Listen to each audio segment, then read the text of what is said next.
Hello, everyone, and welcome to the launch of Making Space Matter.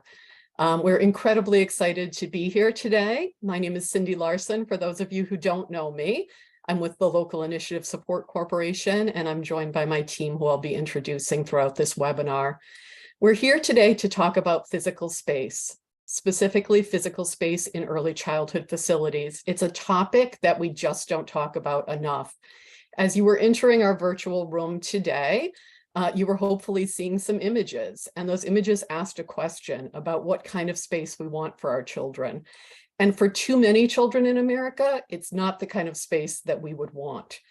Despite knowing that space has a profound impact on both access, supply in our childcare system, as well as the quality and the everyday experience of children and their caregivers across the country, we talk about this issue very little. That's why for the next hour, we're really excited that that's all that we're going to be talking about, and we thank you all for joining us for that today. With that, I'm going to kick this off with just a few housekeeping issues. We are in webinar mode, and so because the primary purpose is to demonstrate and release a toolkit that's going to be available to all of you to use, we are going to keep this in webinar mode. Our chat will be open only for us to share out information today, so do keep an eye on the chat. You'll be seeing information coming through. However, participants are muted and not able to chat at this time, but we do encourage you to use the Q&A feature to enter your questions. With that, we're going to start with a poll just to see who's in the room with us today. So my colleague Cecile will be launching that poll.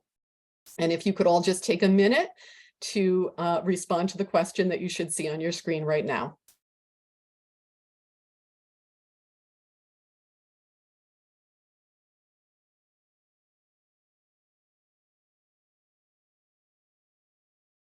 As we're doing that, I will just say, because I do think when you're in webinar mode that you can't see this, we were surprised at the wonderful response that we got for today's webinar. We are joined by so many people from across the country, and people were registering right up to the time we started. So thank you all. We know everyone's very busy. Thanks for taking the time today. So you should be able to see the results on the screen. It looks like we do have sort of a split of people, lots of folks from the CDFI industry. For people who aren't familiar with that industry, I'll be talking about it in a minute. Some providers, advocates, and people representing local government and economic development agencies. So thanks again for being with us today. And you're going to see a next poll question come up now. Hopefully, anyway.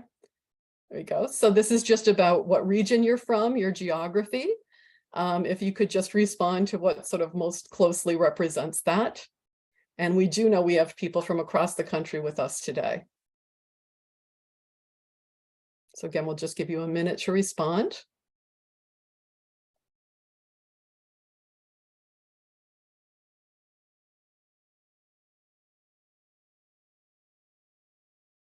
It looks like we have a nice split. You know, it's interesting to see that we are sort of heavily represented by the Northeast and the West Coast, which is not necessarily surprising, but I'm also really excited to see that we have every single region of the country here with us today. And we're hoping that this toolkit will be equally useful for all of you. And with that, we'll go to our last poll question.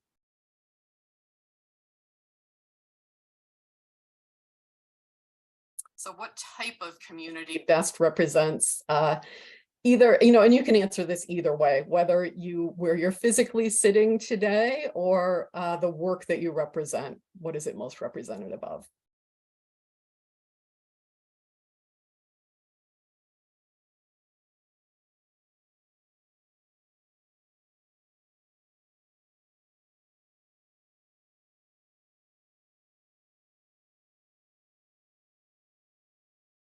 Again, as you're answering, I hope that you'll see as we release this toolkit that we did spend quite a bit of time thinking about how it could be useful regardless of the geography, knowing that this is an area of equal opportunity challenges where the challenges are just as real in very urban areas as they are in some of our most rural counties.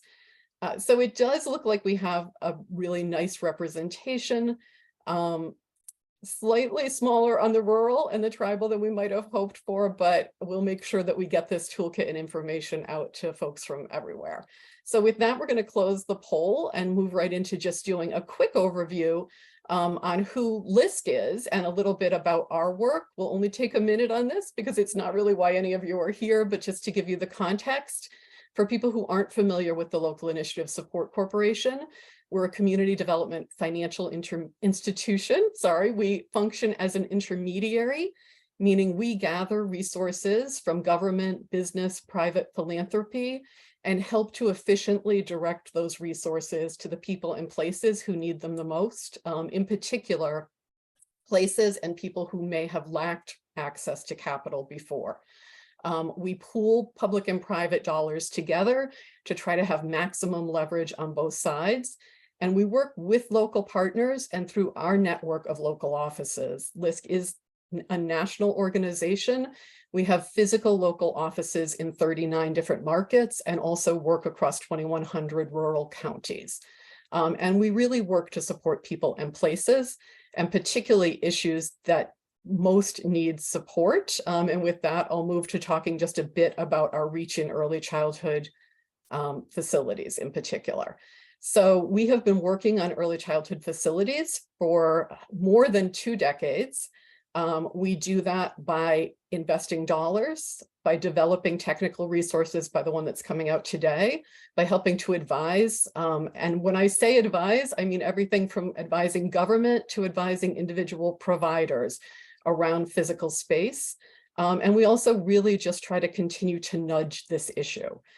In terms of our investment, many people know us for work that we've done in particular markets like Rhode Island, where we've run a multi-decade facilities fund, but our reach is national, as you can see from the map that's about to come on the screen. Hopefully the map that's about to come on the screen, there we go. So we have invested in many states across the country. We hope that by the time we're done, we'll be in every state. One of the things that I'd like to highlight, because it's particularly relevant to this toolkit, which is really designed for local leaders, is that our investment is now topping 95 million. That 95 million has gone up from 55 million just a couple of years ago, and we will be adding tens of millions to that in this year. So within a 3-year time span, we will have more than doubled the investment that happened in more than 2 decades before that. And that is in large part thanks to local state leadership, county and city leadership, and also private philanthropy that was willing to innovate and really think about this issue. And with that, that is a great introduction to sort of why we're here today. We think and talk a lot about physical space at LISC. Our primary role is around capital financing and passing through grants and helping with business support and thinking about space. But what we have seen over the last couple of decades is just a chronic lack of investment and lack of attention to this. And so I don't want to, this is a spoiler alert on what's coming, is a really dynamic and fantastic toolkit that is designed to help you really operationalize the efforts that are needed in local markets to really stop talking about facilities and make things happen. This work would not have happened without a whole lot of people. And so I will be introducing the faces that you see on the screen right now as we go throughout this webinar. Each of them will be taking a piece of this, and each of them was instrumental to making this happen. And what I do want to do, though, is just take a second to thank a few people who are not here with us today. And so if I look away, just because I want to make sure I don't forget anyone, Mike Lindstrom at Studio MLA, Brian Boyle at Cross Trainer Early Learning, Amy Freelander, who is a private consultant who worked with us, the team at Clarion Research, again, consultants who worked with us, our colleagues in the Rhode Island LISC office who work on childcare facilities there, and our colleagues and our national teams in communications and information technology. It took a lot of people to create what you're going to see today, and we really appreciate all of them. In particular, though, we appreciate the 2 people and the 2 organizations who really helped make this matter by trusting us and investing the dollars that were needed to turn what was a concept into reality. So I'm joined here today with Eric Buchanan from the Buffett Early Childhood Fund and September Jarrett from the Heising-Simons Foundation. Eric represents Buffett in the work with the existing educare schools. He's very involved in sort of bringing in private capital, thinking about space, advocating for this issue, and advocating for children. September has a long history of working and thinking on issues of early childhood, equity in education, and was also really one of the pioneers in terms of thinking about space and the importance of space. But, you know, their bios are on the screen for all of you to say, but what I want to say about both of them is that they're really just visionary in terms of how they think about this, and are just phenomenal partners to work with, not only on this project, but just on the work in general. So with that, I'd like to bring both of them on with me to just share a couple of reflections with all of you. So starting with Eric. Eric, if you'd be willing to just share a couple of things and then turn it over to September to sort of respond to this same question of, you know, of all of the many things you're asked to do and ways you're asked to direct dollars, why was this important to you? Well, thank you, Cindy. And I cannot tell you and the rest of the LISC team and everybody else on this webinar how excited I am here today to be able to talk about this topic. And I think first and foremost, there is, in my mind, there is no reason that any child or family or even staff person in the United States should be going into facilities that are subpar and are not optimal to support the teaching and learning enterprise. It boggles my mind sometimes to see the spaces that our youngest learners and the folks that are working with them on a day-to-day basis have to work from. It gives me even greater appreciation for the work that many of our providers do and what they have to overcome on a day-to-day basis. It hurts them as it relates to licensing. It can hurt them as it relates to being part of a QRS system, and it can hurt them in competitiveness. And at the end of the day, everyone should feel valued and feel that they have a space in which they can go and do the things that they need to do that is supportive of them. So just that from the beginning. For us, this is really that, but it's also an equity issue. Unfortunately, many of the folks that tend to be in facilities that may be considered subpar too often are folks of low income, oftentimes children and families of color and providers of color. And first and foremost, that's unfair and it's unequitable. And it is not conducive to the things that we know are going to promote a high quality learning experience. So I just am so excited about this because of many of the things that you talked about, Cindy. We needed to have a research base and we needed to have a foundation from which to begin to talk about this on a more consistent basis. Too often in discussions around access to quality, the facilities piece drops off. It starts sometimes in the conversation, but when we start to really get down to the nuts and bolts of it, the facility stuff falls off. And part of the reason is I don't think people really know how to work with it or how to deal with it in a consistent basis. And so I think this material is going to really help us get to that place. So again, I'm just extraordinarily excited to be here. I also want to thank September and the Heising-Simons Foundation for joining us in this. It's just really important. Thanks, Eric. I'll just jump in here and say, you know, your leadership and Buffett's leadership showing the way of what quality facilities look like through educare and your other work is a true inspiration. And your compelling case of our why, I'll move into what we can do. I think in my mind, partnership is really key to addressing our nation's facility crisis, which is an issue of justice and equity and opportunity. We really value our partnership with you and Buffett and with LISC and everyone in the to really support your Making Space Matter project and report and this webinar, because there's so much great work being done and more to do together. With with this project and supporting this project, we really aim to provide busy system leaders with a concrete set of evidence and actionable tool, and kind of a one-stop shop to really see where the state of the field is, and then bring together coalitions of both likely and unlikely partners to work together in communities to address facilities needs. We know dynamic partnerships can create more spaces and address and dramatically improve the quality of existing spaces and address some of those horrible conditions we saw on the slideshow at the beginning. The Heising-Simons Foundation, we know that space matters. We've been part of the work in the movement, but facilities are critically under-resourced, like all aspects of early learning in the US. And so our Heising-Simons Foundation strategy seeks to dramatically increase public investment in early learning as a key driver of our North Star goal, which is an early learning and care system in the US in which children, families, and practitioners all thrive.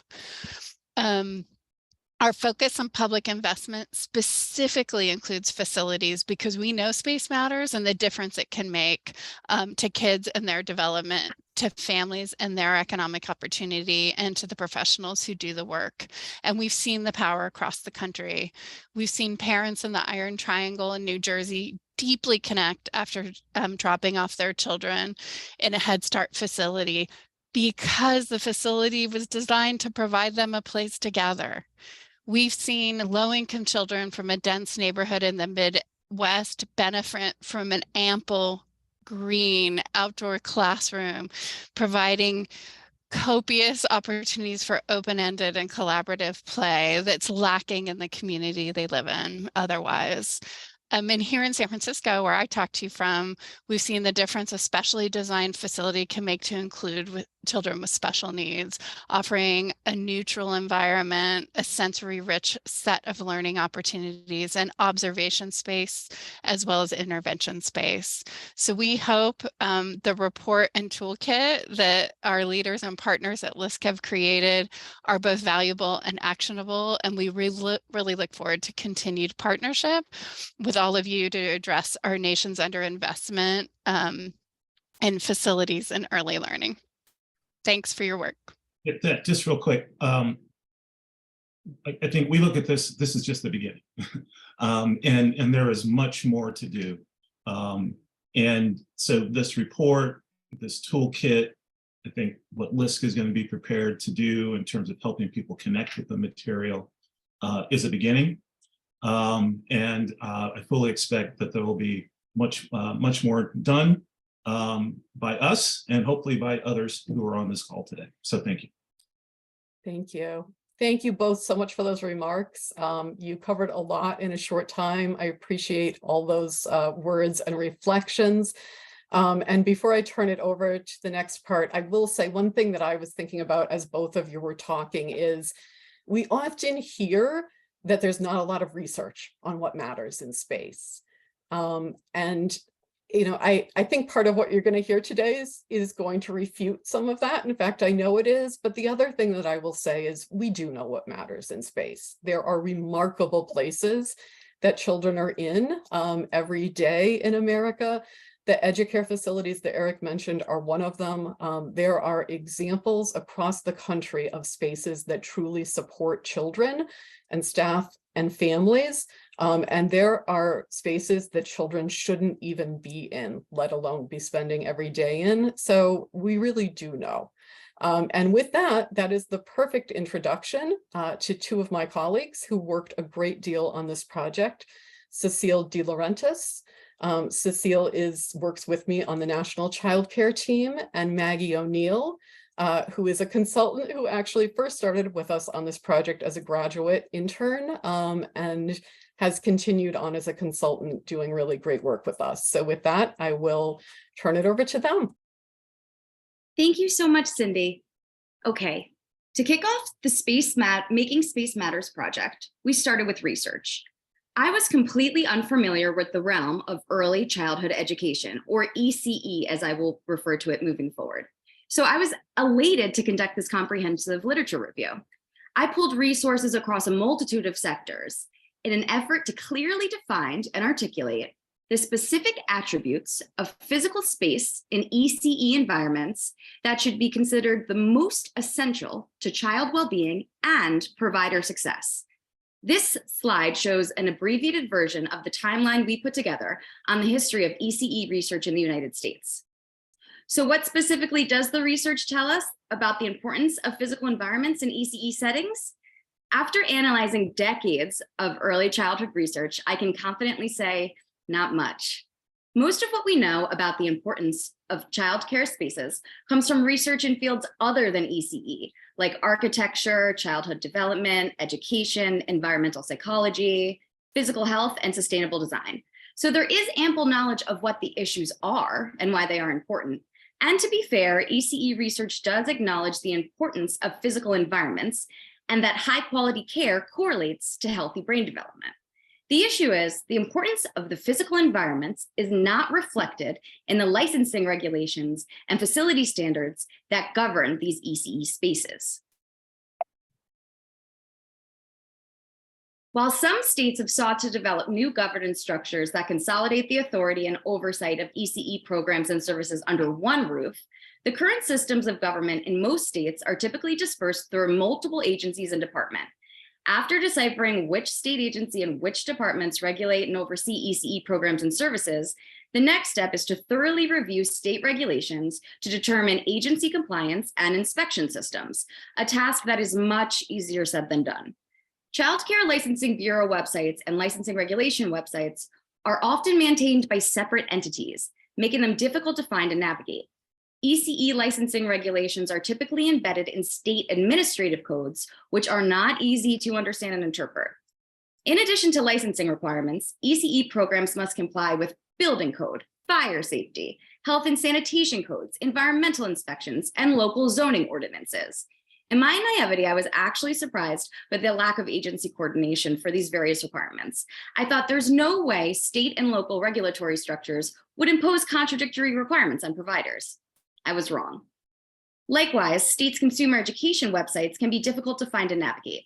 Consumer education websites may provide information about childcare assistance, but the information to help families find affordable childcare options and about the other financial family supports is limited. Unfortunately, the process can be exclusionary as not all states' websites accommodate language access. The bottom line is states' consumer education websites and child care search options are insufficient at helping meet the unique needs of providers, families, and children.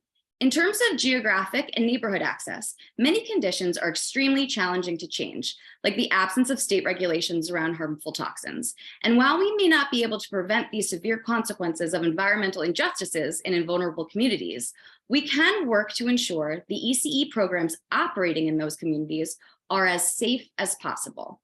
And with that, I'm going to hand it over to Cecile. Thank you so much, Maggie. This divergence state to state also creates a deeply frustrating experience for providers that are hoping to open or improve a facility. Childcare providers are disproportionately women, and a majority are people of color, groups that have historically faced systemic barriers to accessing capital. As we identify in our report and toolkit, financing sources for childcare facilities are disparate and often have Byzantine requirements, forcing providers to become real estate and finance experts in their limited spare time. We want to be clear, though, that we are not criticizing providers for not having better spaces. Providers want more resources than they're given. Regulation can often be punitive for them, especially towards Black, Indigenous, and people of color or BIPOC providers, and doesn't give providers necessary support. We know what children need. We know what teachers need. We know what communities need. My work and Maggie's work made this extremely clear to us. There are pockets of promise and examples of excellence across the nation in providing the kind of facilities that kids deserve. Unfortunately, we've been trapped by a culture of low expectations for our spaces and thus for our children, but it doesn't have to be this way. And with that, I will turn it back over to Cindy. Thank you both. It doesn't have to be this way, but it is. And there is no doubt that space is the visible inequity in the nation's childcare system. With that, I'm going to bring on two of my additional colleagues to talk a bit more about this issue. I'm very pleased to be joined by Nicole Barcliff, who is our Senior Director of Policy. Nicole is a tireless leader in advocating for resources for the childcare sector on the Hill. And I'm also joined today by Bevan Parker Cerquez, sorry about that. Bevan is a National Director of Childcare and Early Learning here at LISC, and she heads up and will be heading up much of that great work that we talked about early on. So Nicole and Bevan, take it away. Thank you, Cindy, and thanks to everyone for joining the exciting launch of this toolkit. So I want to thread a needle and talk a little bit about the convergence of the issues that Cecile laid out in terms of the challenges facing providers and families, and then a rather historically anemic systemic response to addressing those challenges. And I promise you, there is light at the end of this tunnel. This is not all doom and gloom. I think that we've come quite a long way, not exactly where we want to be, but we're making progress in terms of addressing the needs of children, families, communities, and providers. So how do we actually get here, right? Based upon what Cecile laid out, if you were to bucket items, and I like buckets for anybody who knows me, there's three major things that you could think about that got us into the situation with respect to the role of facilities not being adequately supported in childcare and early learning settings. One has to do with the operating revenues of providers. We know that the childcare system is massively underfunded. Even with the influx of new federal resources that have come as a result of COVID mitigation procedures, we know that the demand for the resources and the challenges facing the provider community far outstrips the supply of resources that are available. And so in addition to overall operating resources not being where they should, they're also uncertain and unpredictable. And so funding sources are often reimbursement based, which puts providers in a very precarious situation with respect to how they can draw down resources to even think about addressing their facilities needs. The second piece is that we know that there is no comprehensive national data on the condition, quality, or availability of childcare facilities. Fortunately, I think some states, counties, and different localities are moving towards collecting this type of information. And most recently, the federal government started to explore what a state and or locality might need to do to address facilities or think about collecting data in this means, but we still don't have comprehensive data, which circles back to why this malicious cycle of why there's no dedicated capital. In large part, we're told that even though we can see the demonstrated need, we would need some hardcore evidence as to what the need is. The third piece is what Cecile kind of really leaned in on earlier, has to do with gender and race inequity, with the majority of providers being women and historic and people of color and historical barriers to that. And so we know that the confluence of these issues is what contributes, quite honestly, to the facilities challenge in terms of addressing providers being able to address the needs that they have in their spaces. I will lay out also that there is no dedicated standalone federal resource to support the acquisition, construction, or renovation of childcare facilities. I'll say that again. There are no dedicated standalone federal resources to support acquisition, construction, and renovation of childcare facilities, with some notable exceptions for Head Start resources and some tribal flexibilities with respect to CCDF dollars. We know that the vast majority of providers do not have access to the funding that they need to address their concerns. You can go to the next slide, Cecile. So what does this all mean in terms of the toolkit? I think that what you'll see, and what Bevan will talk about a little bit later, has to do with, in the absence of federal resources, and then with the limited flexibilities, but there is some, with limited flexibilities to kind of tailor resources that exist to meet facilities needs, how are states and localities and other entities thinking about systemic changes that can support physical infrastructure?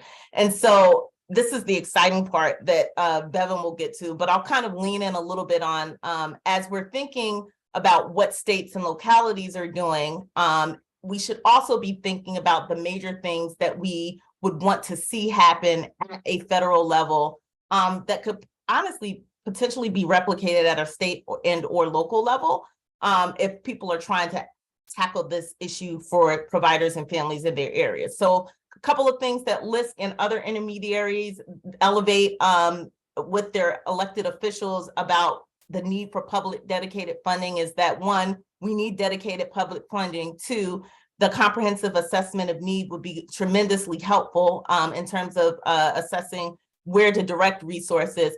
Three, resources for technical assistance and capacity building, insanely necessary and to support real estate needs.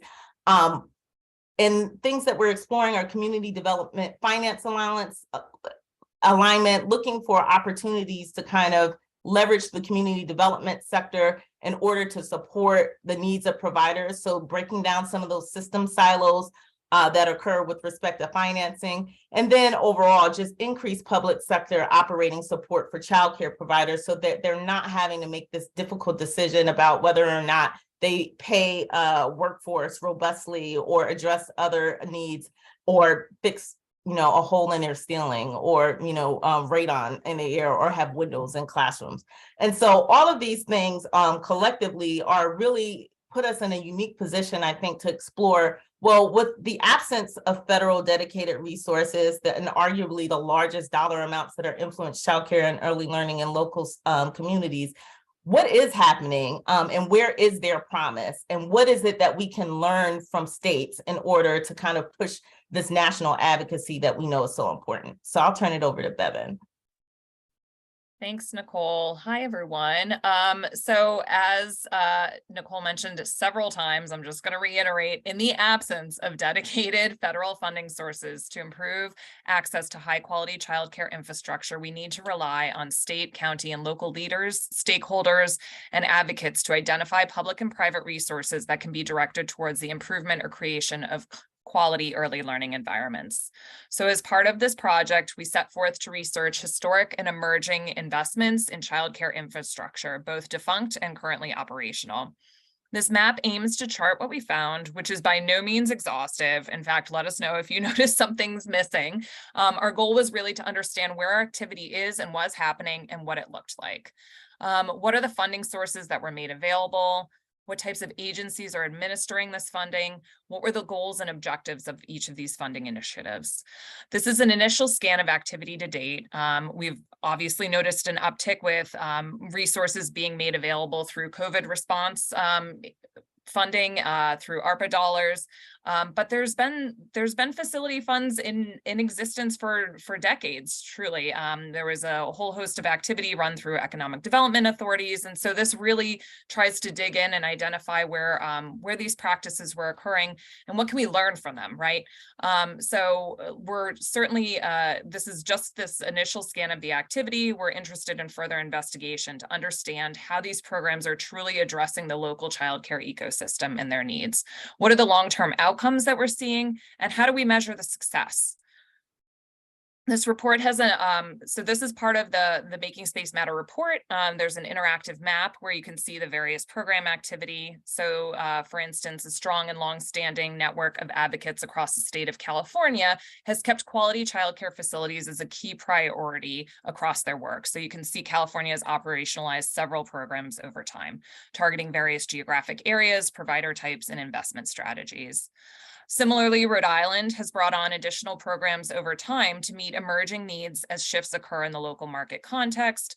While there are still locations that are without explicit funding activity, which I think is the gray areas in this map, you can we're hoping that by highlighting and spotlighting these opportunities of promise and these best practices, that we're inspiring community leaders to identify funding to capitalize such efforts. Understand also, just to be explicit, understanding this sort of ground level implementation strategy is critical to inform our federal policy asks so that we can bring this back to Nicole and others who are advocating on behalf of federal resources. Based upon what we found through our research and analysis efforts to date, we approached the toolkit by focusing on 4 content areas we believe are critical components to the formulation of a robust and effective facility investment strategy. They are plans, regulations and systems, financing, technical support, and partnerships. The toolkit, which Cecile is now about to demo for us, walks through the user through these domains, highlighting the activities and resources necessary to evaluate and address in the development and implementation of a comprehensive supply building strategy. With that, I will turn it over to Cecile. Thank you. Thank you so much, Bevan. Just give me a moment, bear with me with some tech transitions.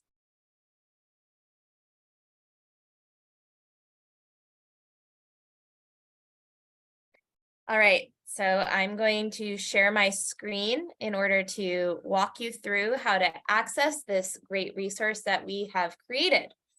So the Making Space Matter Toolkit and its accompanying report live on the LISC Childcare and Early Learning website, which is on you can find via the LISC homepage. And right now we have this great banner right here that will take you directly to the page with the toolkit and report for Making Space Matter.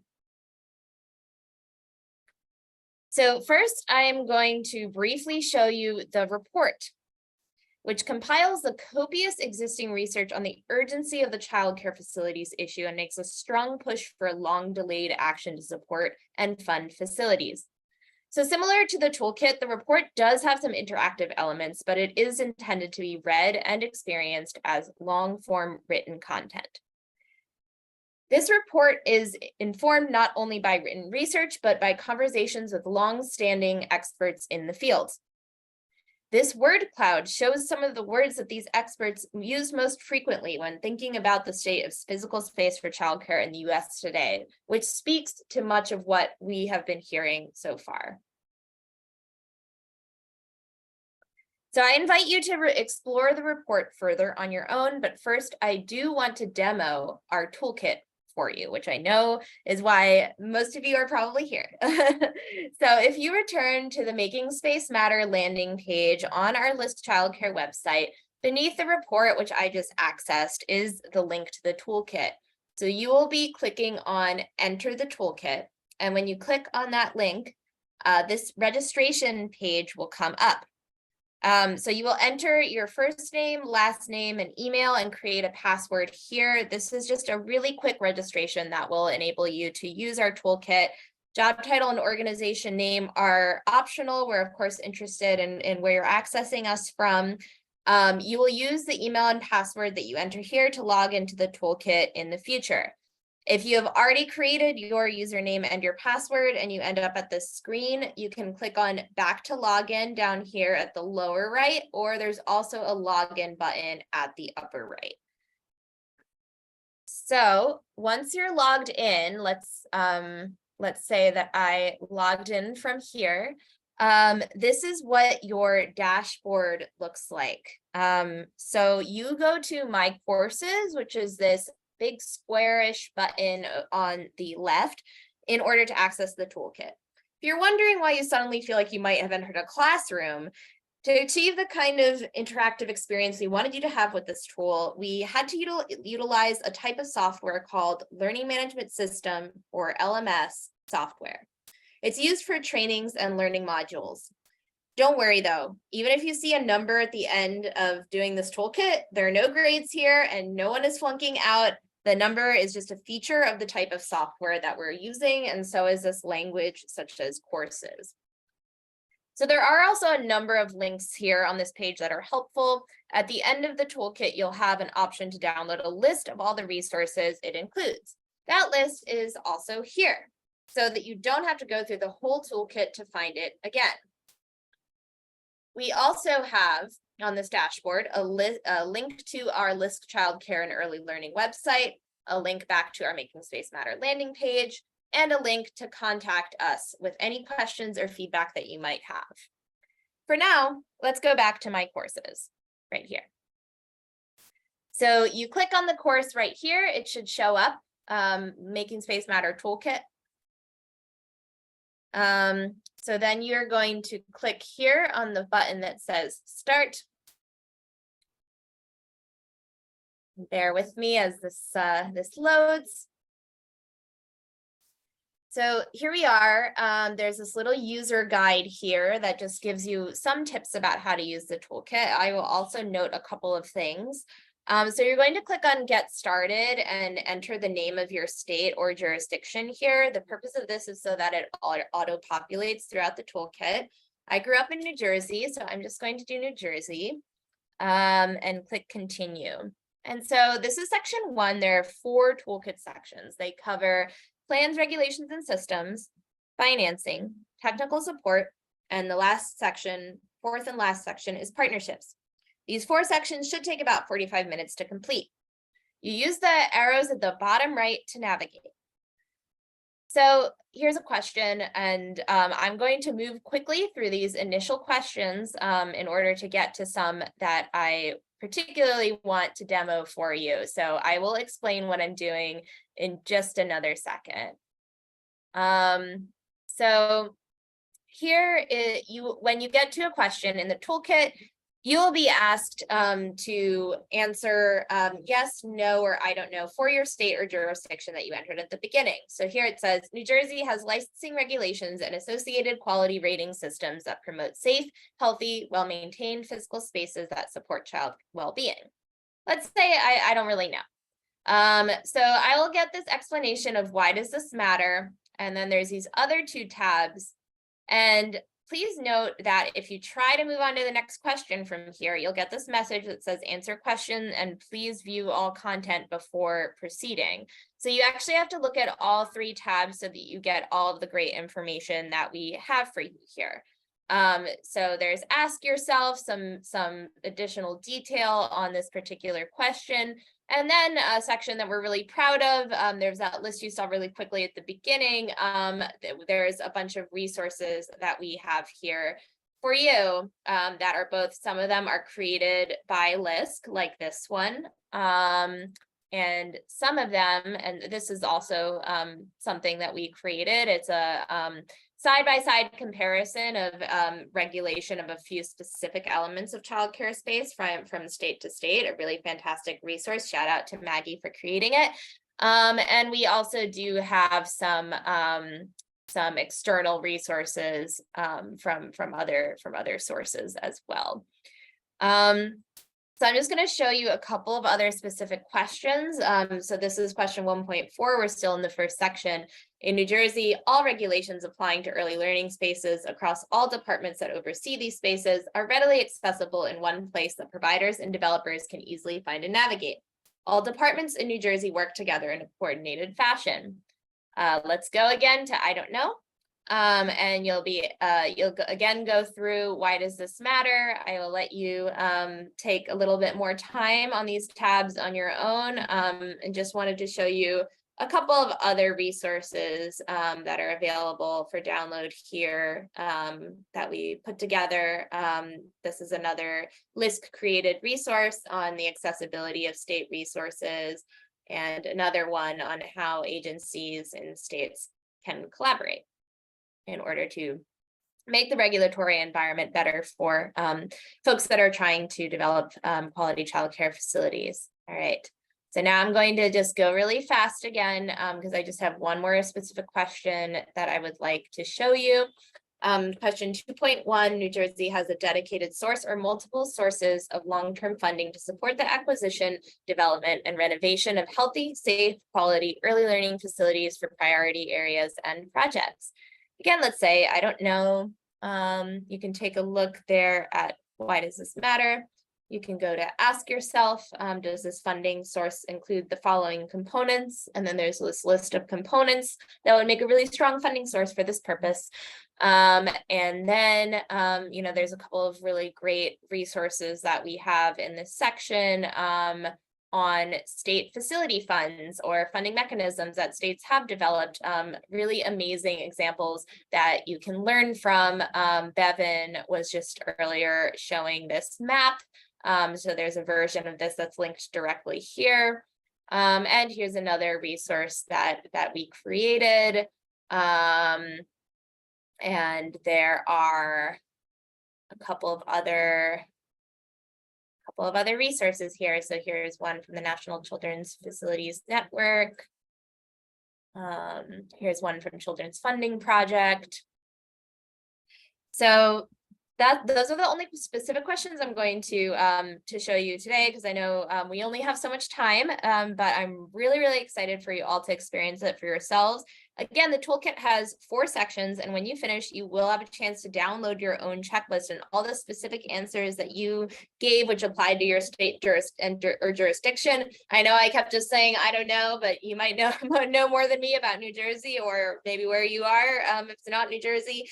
And then you also will be able to download the list of resources embedded in the toolkit at the end. And again, you can also find that list on your dashboard. And I'm just going to point out the progress bar at the top right of the screen, which shows your progress in a section. And so it can be a little bit hard to see, but there's an X also in the top right corner. So I'm going to press that X, and then that returns me to the course content page. And so now let's say we want to get back to your dashboard where all those links were, so that you go to this hamburger menu in the top left, or sorry, top right. Sometimes I mix them up, and go to dashboard. And again, you can download the resources here if you don't want to go through the whole toolkit again. And again, we want to encourage you to please use this contact us button, or we're also going to share momentarily some more information on how you can get in touch with us and stay engaged, and send us your amazing questions and feedback that you might have. So thank you so much. And I am going to stop my share and turn it back to Bevan. Thank you, Cecile, and to everyone who was able to join us today, our expert team, funders, and supporters. This has been a labor of love for sure. It's taken some time, but we're just so thrilled to have it out in the world, and really sort of take the moment to spotlight this important work, the great work that's happening in local communities and regions, and really think about innovation and advocacy around the movement and how we can further support this into the future. So most immediately, we really hope that you as an audience pass this along to the advocates, partners, policymakers within the context of your own locales or regions, and really engage in the toolkit. So have folks go through, compare results at the end, start having these conversations. The partnership subcategory, I think, is really critical. It takes a lot of different voices to really identify the need, to ensure that we're creating the right supports and mechanisms to really comprehensively meet those needs, and then really developing those strategies and resourcing folks appropriately. So it does take a village to sort of move this forward, but we're hoping that this toolkit is a way to start to continue to start those conversations. So please engage, contact us, reach out to us. This tool is only as good as it is, it's only as good for us as it is for you. So please respond, provide us feedback, ask us questions, tell us what the work looks like locally for you. You can contact us anytime at childcare@lisc.org, or reach out to us individually. As Eric mentioned earlier in the conversation, we really see this as a phase 1. And so there's always opportunity to iterate, to build out. That's why that feedback is so critical.